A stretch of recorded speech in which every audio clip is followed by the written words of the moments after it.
How's everyone doing? Today I have a massive horror Blu-ray 4K DVD collection update with 19 pickups. And I'm trying to get this thumbnail face going so stuff doesn't fall, but here we go.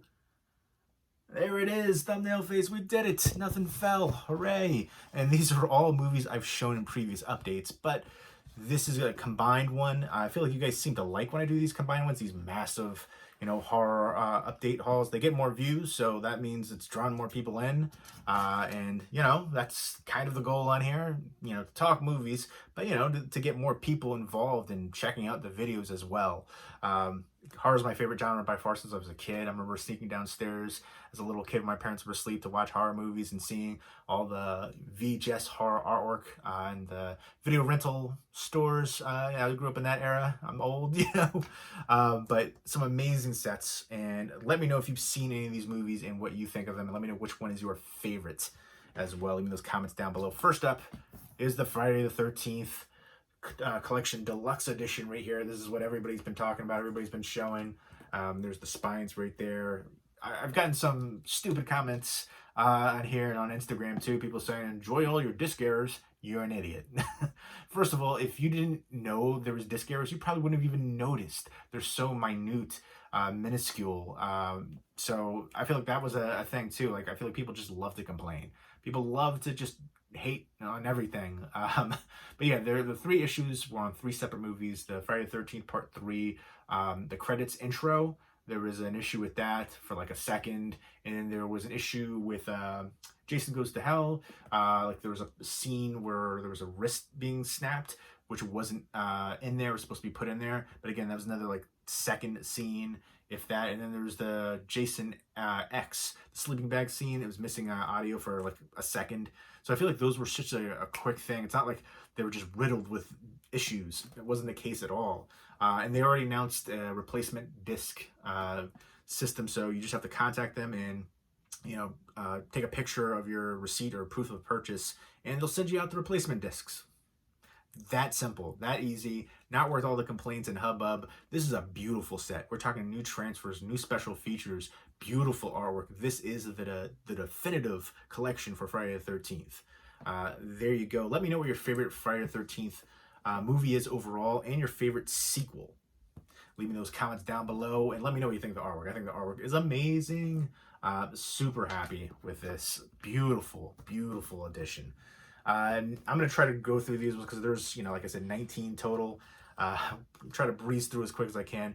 Halloween, the original, John Carpenter from 1978. Got the Steelbook Best Buy exclusive 4K Ultra HD, and then the regular one. I got this one first because I didn't know this one was coming out. I do like having that classic artwork, but this Steelbook is amazing. I did an unboxing review for it. I love that it came with this clear outer protective slip cover. Mondo usually has these, but I feel like especially if you get it like shipping through Best Buy, a lot of times they'll just throw it in like a bag, not even a bubble mailer, so this protects the Steelbook as well. So I think that's cool, but the artwork is just so amazing to me. That was just the huge draw right there. Look at that. And, I already did an unboxing, but you can check that out. One of the most influential slashers of all time, classic, and they know that, horror fans drive the physical media market. How many different editions of Halloween, Evil Dead have there been? We keep buying them. They know we're going to keep buying them. But I do like the transfer. It's a little bit darker. The blacks stand out a little bit more, and there's more detail too. That's the biggest thing. And then Evil Dead and Evil Dead 2, classics right here, low budget. I always felt Evil Dead 2 was kind of like a bigger budget remake of the first Evil Dead, essentially the same movie, but great horror comedy, and I love Evil Dead 2, one of my favorite horror comedies ever. Bruce Campbell's Ash, iconic. Sam Raimi, amazing. But yeah, I know they had a steelbook for this one too, Best Buy exclusive, and I was wavering on picking that one up because I feel like, Lionsgate, they put out a bunch of steelbooks, horror steelbooks recently. I picked up the Halloween one, and then I'm glad that I picked this one up because it's sold out, and I remember seeing it on like eBay for crazy money. But now the Evil Dead 1 and 2 4K steelbook sold out, and that's going for crazy money. I'm just not, right now, I'm not willing to spend that money. I got these, I like it. I do like the artwork a lot for the steelbook though. Let me know what your favorite low-budget horror movie of all time is. Let me know what your favorite horror comedy movie of all time is. Let me know what your favorite slasher movie of all time is. And let me know who your favorite slasher killer is of all time. It might be different than your favorite slasher movie. Next up is the First Purge which is a prequel to the Purge series, one of the better ones in the franchise, in my opinion. People tried to kind of politicize this one, and I feel like that was kind of unnecessary. In all the movies, they have, socioeconomic, political kind of, context for these movies, the whole idea of it, the concept. But I thought it was one of the better ones for its kind of, how it all started, and some good tension in there. And yeah, I dig it. For me, again, I'm not a huge fan of this franchise. There's only 2 movies I like out of it, and this is one of them. The first one I wasn't even a big fan of. Next up is The Nun, one of the better nun horror movies out there, part of the Conjuring universe. And I love how they have Tasha Farmiga's the lead in here, but she's Vera Farmiga's little sister, and she was obviously in the Conjuring universe.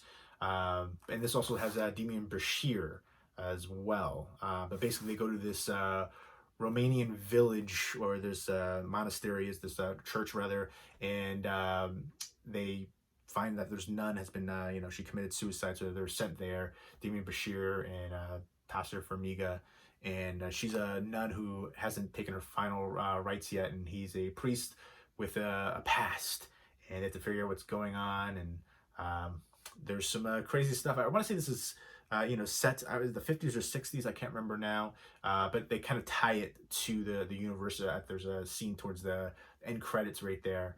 But I thought this was decent. It could have been better. Good atmosphere in here, and I've seen a bunch of different nun horror movies, and this is definitely one of the better of its ilk. So let me know what your favorite nun horror movie is. Next up is The Meg. I saw it when it first came out. I remember it being, a mixed bag. Cheesy fun, though. Jason Statham in here fighting a giant shark. You got Rainn Wilson, Ruby Rose. It's a 75-foot shark, a prehistoric megalodon.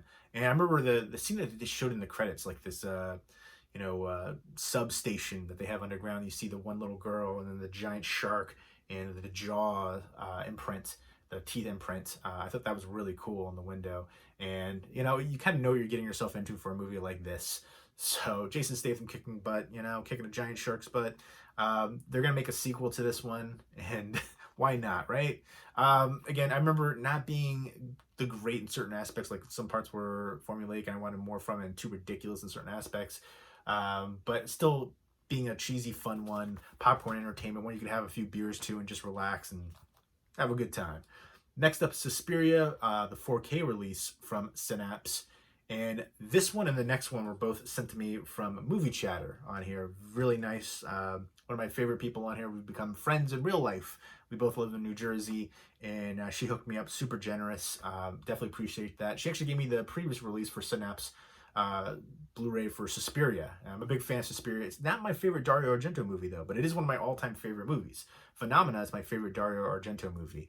Let me know what your favorite Dario Argento movie is. But to me, this is a 70s classic right here, an all-time classic, and part of the Three Mothers trilogy with Mother of Tears and Inferno.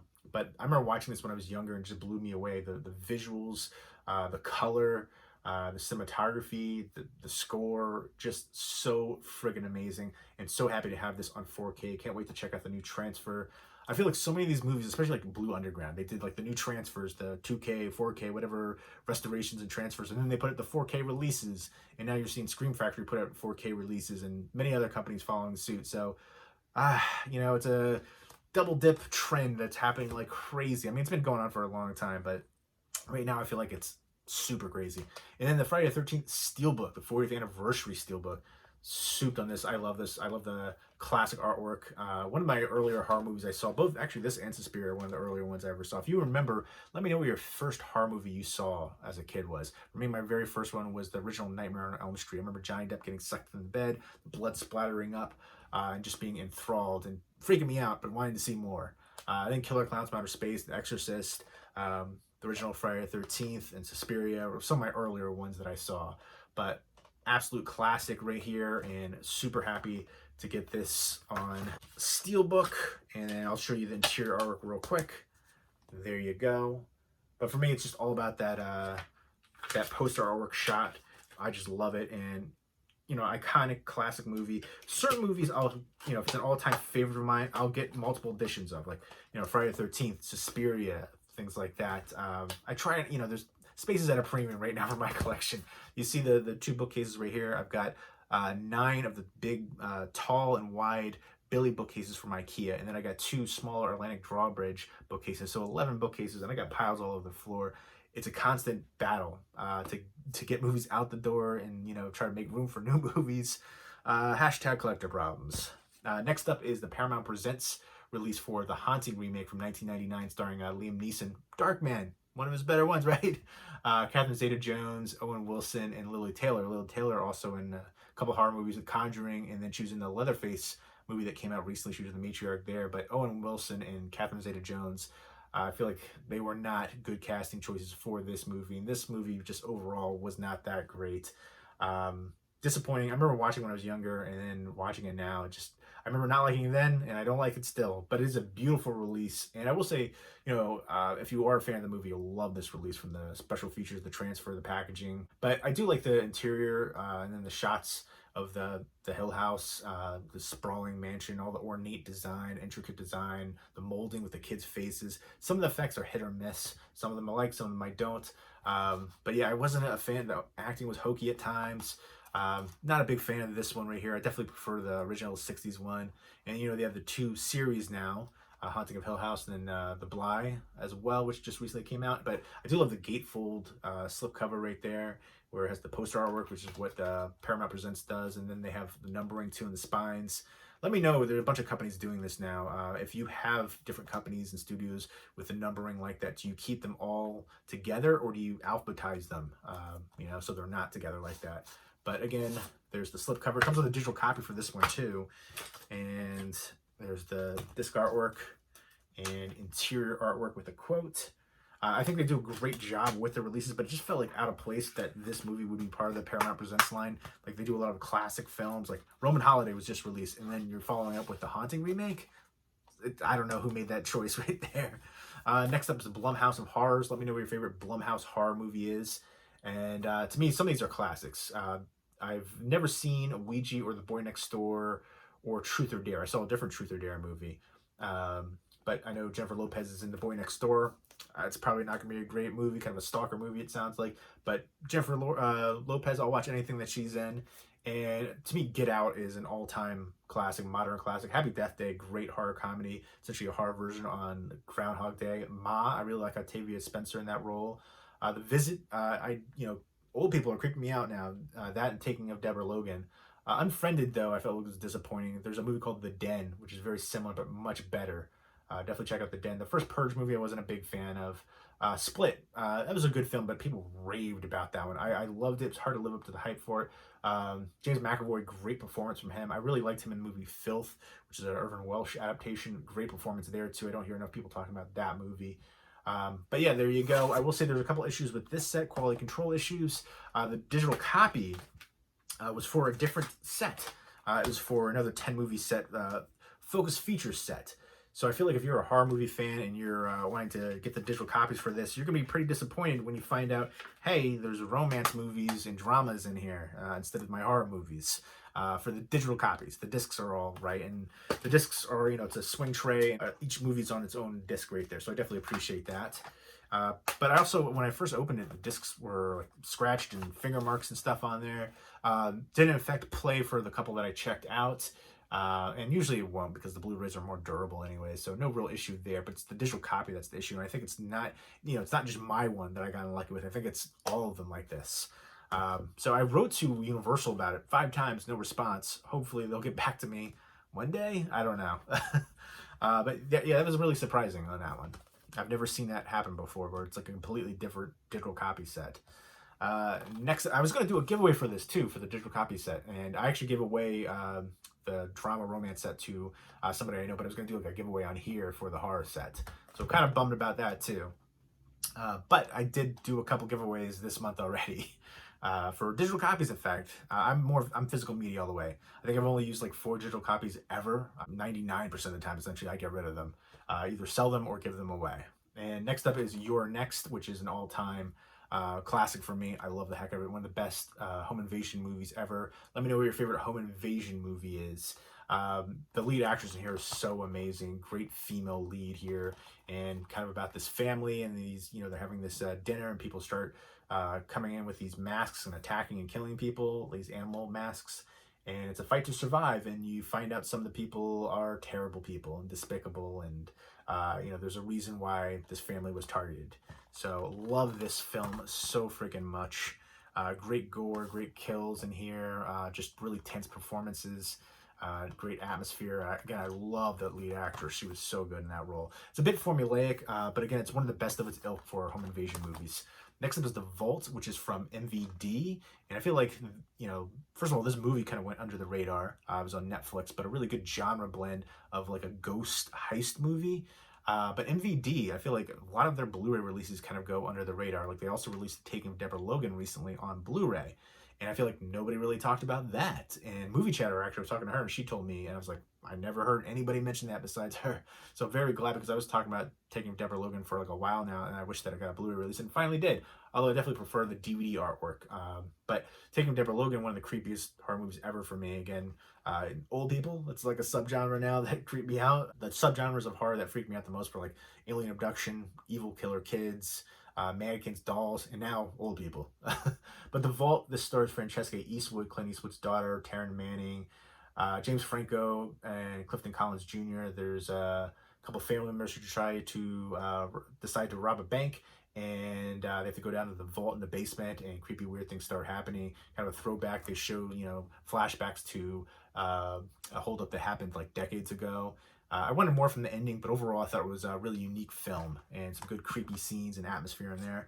Next up is What Keeps You Alive. This one blew me the heck away. I love this movie so freaking much. And I remember reading like the reviews for it, and all the reviews were like crapping on it. It blew my mind.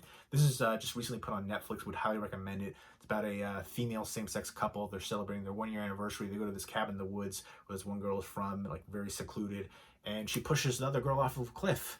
There you go. Happy anniversary, honey.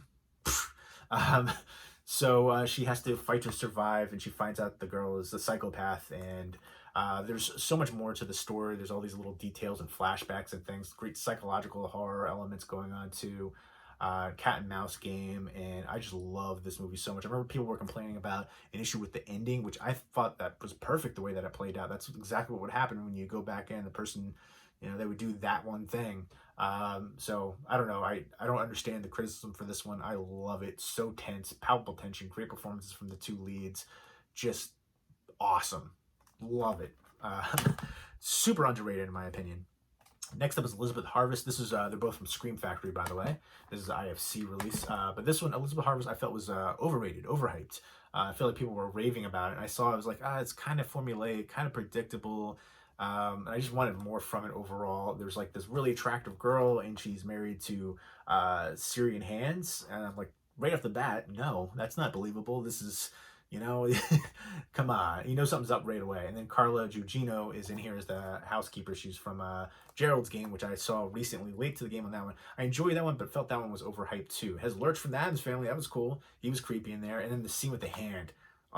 That was awesome. It just makes me cringe thinking about it though.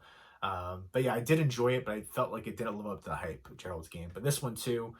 So they go to, after they get married, they go to his mansion, this very sleek, modern mansion, and he goes, the whole house is yours. You can do anything you want in all these rooms, except for don't go in this one room. Don't go in that room, So what do you think is going to happen? Of course. And I feel like there's only a few amount of things that could add up to what's happening there in the room and why they're together.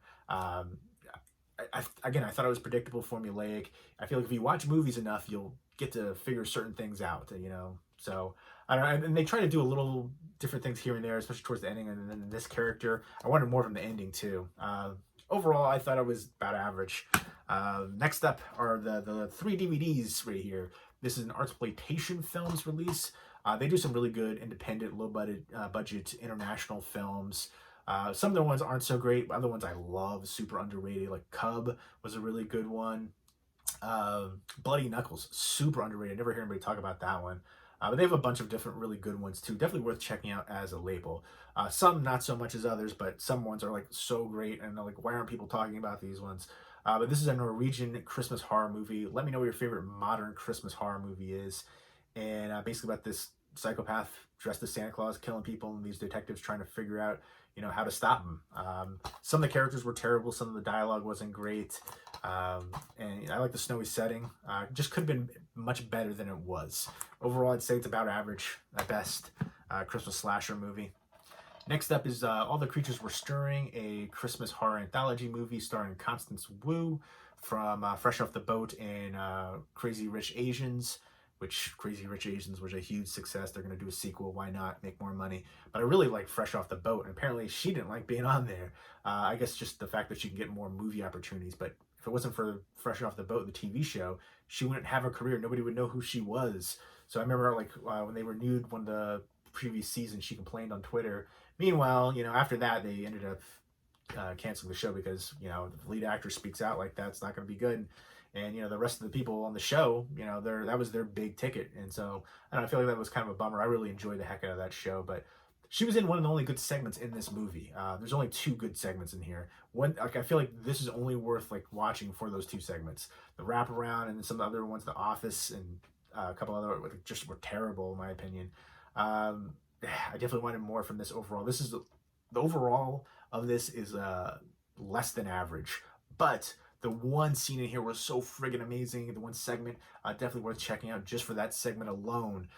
There's these people in this parking lot, and it's like a birthday thing, and it's just super friggin' creepy. So that segment alone is totally worth checking out. The Constant Wu one is okay. It's like an alien segment. And then there's Megan Duffy, who I really like as an actress. She was in the Maniac remake, The Redhead. She's been in a few things. I think she's a talented actress and deserves to be in more movies and better segments than she was in here. Her segment was disappointing as well. Not because of her, but just the way that it played out. I definitely wanted more from it, but I think she's super talented and gorgeous as well. Doesn't doesn't hurt the eyes at all. But I feel like she should be in way more things. And there's a few other recognizable people in here too. Overall, like I said, below average, but definitely worth checking out for the one segment. And then the other one with Constance Wu is decent too. Not great, but one of the better ones on there. But that one segment just blew me away. I want to see that kind of developed into a feature film with the creepy things that happen and the connection with the birthday and the parking lot. So awesome. Next up is a DVD release only for The Hole in the Ground. This one had a Blu-ray release, by the way. RLJ Entertainment released it, but this is a Lionsgate, and this is an Irish horror movie. I feel like this would have gotten more exposure if it had a Blu-ray release. Some people just only buy Blu-ray. I think that's kind of silly. It's all about the movie, not the format. If a movie doesn't have a Blu-ray release, I'm a fan of the movie. I'm going to pick the DVD up. I don't care what year it is. If we're saying it's 2020 and you're still buying DVDs, yes, shut up. If it's a film I like, for heckin' sure I will. Try not to curse on here.